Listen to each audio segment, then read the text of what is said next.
Finally, the Department of Justice is now investigating the rent prices. And for you landlords, your days of price gouging are over. Now, shout out to Uprise, Rhode Island, because they published a story about how the FBI had raided an office in Atlanta called Cortland Management because of price fixing for rent. Now, the Department of Justice had launched this investigation and then issued out a limited subpoena in order to grab some information about how this property management company by the name of Cortland Management had been fixing the rent prices since 2016. Now, the story actually entails this software called RealPage, and it's a software that is sold to landlords who own like large properties in order to tell them how to determine rent rates. And that's normally fine, except RealPages covers about 60 to 80% of all rental properties across the United States. Now, according to Uprise, the scheme allegedly works by encouraging landlords to adopt the software RealPages pricing recommendations. Most landlords do about 80 or 90% of the time.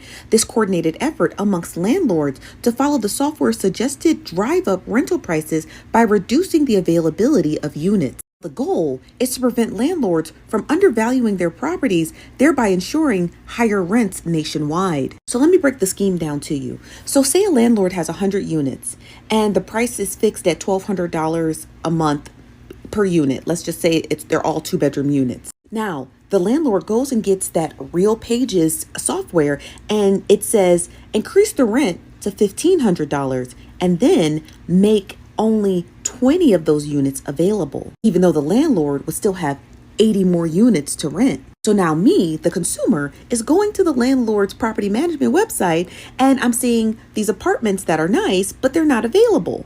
So then I rent, but 19 other people rent. Now, the landlord is making $1,500 a unit for only the 20 units he had available. And then he can slowly start opening up more units at that fixed rate. And now, let's say another landlord who owned a property next to my landlord, he sees those rates and then he does the same. There you have an inflation of rent vis-a-vis a domino effect. Now, the reason why the Department of Justice was so interested in this RealPages software is because that although rent prices were surging in 2016, they were noticing that there was an increased vacancy rate. So they were noticing that there were a lot more available apartments for what landlords were charging, which doesn't make any sense because if you have more vacancies, i.e., the rent should be coming down. So why was the rent increasing about 80% since 2016? Because of RealPages. Now, the investigation started off as a civil probe, and now it's starting to look criminal.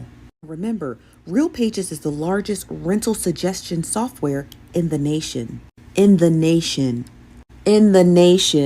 So if all of our landlords are using the same software to suggest rent prices, then we got a problem. Because there's got to be a reason why the rent was so high. I'm going to keep you guys updated on this story. And as soon as the Department of Justice launches their first press conference about it, I'll keep you guys posted.